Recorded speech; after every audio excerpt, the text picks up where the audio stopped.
This is the second and final video in this two-part bread making series.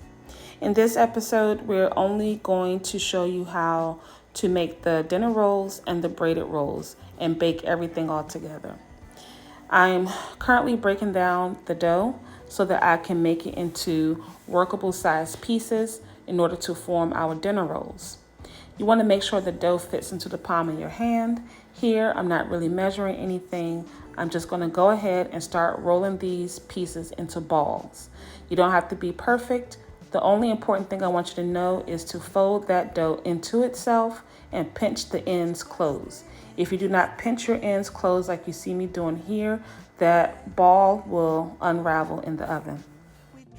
After you roll out each dinner roll, you want to make sure you put it inside of your baking dish and cover it immediately to prevent it from drying out. Here's a slower look at how we pinch together those ends in order to secure our dinner rolls.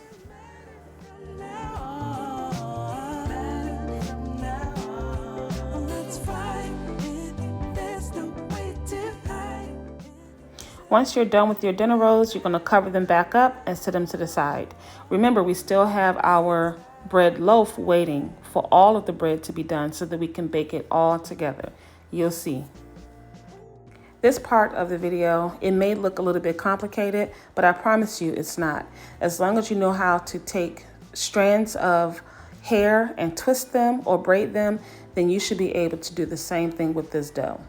You want to cut your dough into strips. They do not have to be neat. They do not have to be even. We're not looking for any of that because this dough is so forgiving that you can just pretty much fold it into any design and it'll come out still very beautiful, okay? So I've taken 3 strands of dough. I am braiding them into itself very loosely. I'm just gonna fold this dough over into a ball, okay? So what's gonna happen is it's gonna create like a crisscross circular shape. This portion of dough is going to create just like a French braid, if you will, okay? 3 strands, just loosely braid them into each other and seal the ends. That's it.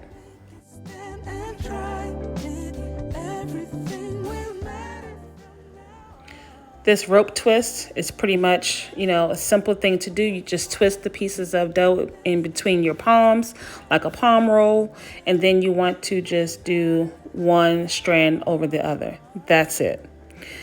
The last shape I'm going to create is similar to this one, except it's going to be a much longer 2-strand twist, more like a rope twist, okay? Just watch how I do it. I'm just going to do a palm roll again with the dough to make it longer.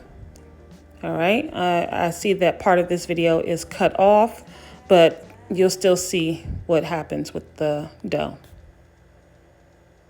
All right, connect the dough at the end. Doesn't matter which end you start at, you just want to squeeze it into itself. And look what I'm doing, I'm just twisting my hand in order to make those 2 strands twist into itself, And then I just did a basic roll, tuck it into itself, and we're done.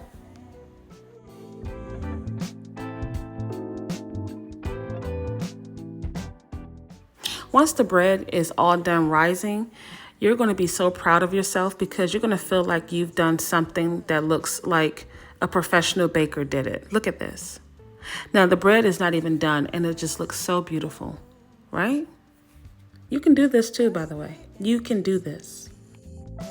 We're going to bake the bread loaf and the rolls at the same time. The rolls are going to come out of the oven after 10 minutes. Leave the bread in there and then make a tent and just put the foil. Do not tuck the foil under the bread. We don't want to steam it, but just put the foil on top of it. Just lay it right on top of the bread so it doesn't turn too dark on you, okay? And bake that bread for another 12 minutes or so. While we're at it, let's take a look at these rolls. We couldn't wait for the rolls to come out because we had some Beyond Burgers waiting to use these rolls as burger buns. So I'll show you what that looks like here.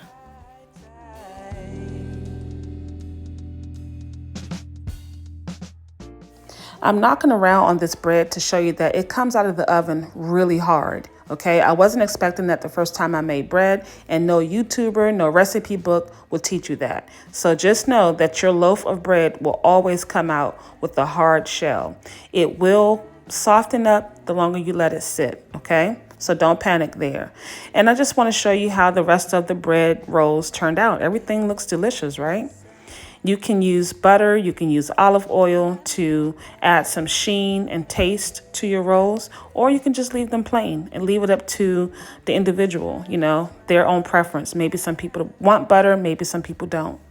We can't just stay and watch it, no. Oh, we dream about all things being alright, but we freeze when it's all up to us. So let's fight it, make it stand and try it. In order to get some good clean slices from your bread, if you don't have an electric knife, which I don't have one, you can use a serrated knife or a knife that has ridges, jagged edges, okay? If you use a chef knife, which is typically a straight knife, that knife will tear up your bread and you will not have even and clean slices, okay?